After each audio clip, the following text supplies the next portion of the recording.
जय माता दी। हमारे सनातन धर्म में नवरात्रि का पर्व बहुत ही श्रद्धा से मनाया जाता है। हिंदू वर्ष में चैत्र, आषाढ़, अश्विन और माघ इन मासों में 4 बार नवरात्रि का पर्व मनाया जाता है, जिनमें से 2 नवरात्रि को प्रकट और बाकी 2 नवरात्रि को गुप्त नवरात्रि कहा जाता है। चैत्र और अश्विन मास की नवरात्रि में देवी माँ की प्रतिमा की स्थापना करके विधि विधान से पूजा आराधना की जाती है। वहीं आषाढ़ और माघ मास में की जाने वाली देवी पूजा गुप्त नवरात्र के अंतर्गत आती है और गुप्त नवरात्र में माँ दुर्गा के नाम से अखंड ज्योति जलाकर या फिर सुबह शाम दीप जलाकर और जवार की स्थापना करके भी देवी की आराधना की जाती है।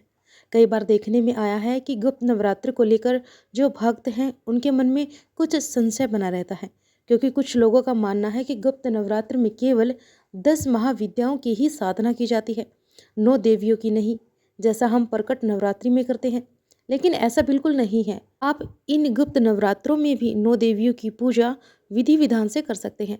नवरात्रि का पर्व देवी आराधना से संबंधित है, जिसमें 10 महाविद्याओं की साधना के साथ ही जो भक्त 9 देवियों की पूजा विधि से पूजा करना चाहते हैं वो पूजा कर सकते हैं। लेकिन गुप्त नवरात्र में 10 महाविद्याओं की साधना को अधिक महत्व दिया जाता है, इसलिए श्रद्धालु अपनी अपनी श्रद्धा और सामर्थ्य के अनुसार गुप्त नवरात्रि में नव दुर्गा या फिर 10 महाविद्याओं की साधना इस अवधि में संपन्न कर सकते हैं, क्योंकि इस समय जो शक्तियां हैं वो इतनी ज़्यादा प्रबल होती है कि गुप्त नवरात्र में अगर कोई भी कामना की पूर्ति के लिए आप बिल्कुल गुप्त रहकर अपनी कामना को किसी को शेयर ना करें, अपने मंत्रों को, अपनी पूजा को, अपने व्रतों को किसी के साथ ना बताए, तो आपकी जो भी कामना है वो जल्दी ही पूर्ण हो जाती है। प्रकट नवरात्र में 9 दिन तक माँ दुर्गा के 9 रूपों की पूजा की जाती है।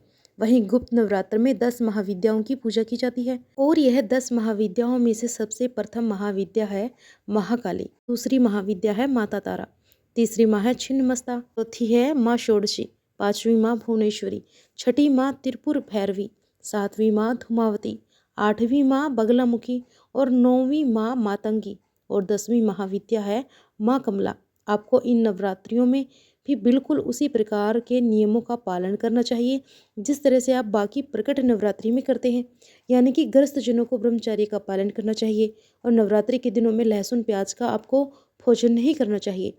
यदि हो सके तो पूरे उपवास रखें, जैसे आप नवरात्रि के दिनों में रखते हैं।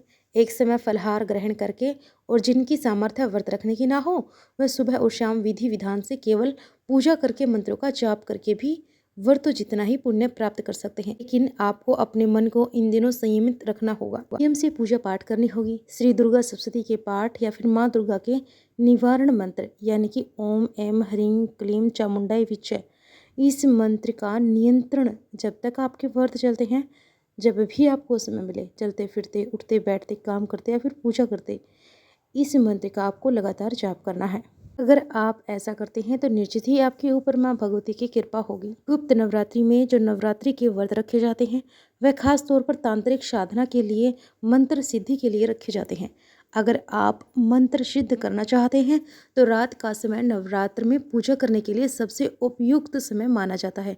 इस समय आप अपने मन को एकाग्र करके जो भी महाविद्या है जिनका भी उस दिन है, आप उनका ध्यान करके और जो संबंधित मंत्र हैं आप उनका जप कर सकते हैं। अब आपको बताते हैं कि साल 2025 में माघ गुप्त नवरात्रि कब से शुरू है, कब समाप्त होगी, घट स्थापना का शुभ मुहूर्त क्या रहेगा और किस दिन आपको व्रत का पारण करना है। इसके बाद आप यह भी जानें कि किस महाविद्या को कौन से दिन किसका भोग लगाना चाहिए, उनकी प्रिय मिठाई, प्रिय फल, जो भोग उनका है वह कौन सा है।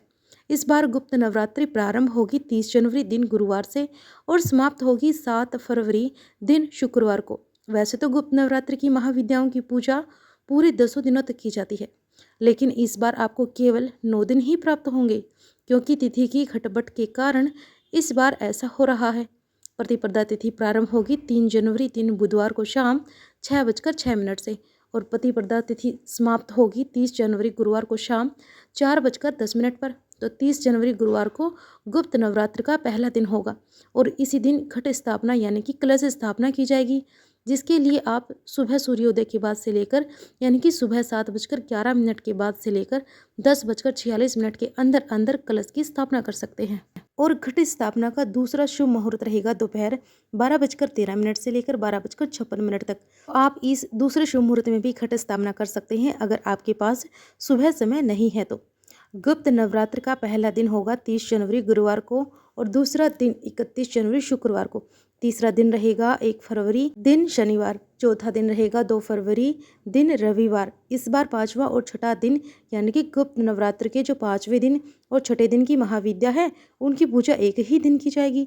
तो पांचवा और छठा दिन 3 फरवरी सोमवार के दिन रहेगा। गुप्त नवरात्र का 7वां दिन रहेगा 4 फरवरी मंगलवार को। 8वां दिन रहेगा 5 फरवरी बुधवार को। 9वां दिन रहेगा 6 फरवरी गुरुवार को और 10वां दिन रहेगा 7 फरवरी दिन शुक्रवार को। और गुप्त नवरात्र में अष्टमी तिथि 5 फरवरी बुधवार को रहेगी। नवमी तिथि 6 फरवरी गुरुवार को और 10वीं तिथि रहेगी 7 फरवरी शुक्रवार को। इसी के साथ गुप्त नवरात्रि व्रतों का समापन हो जाएगा।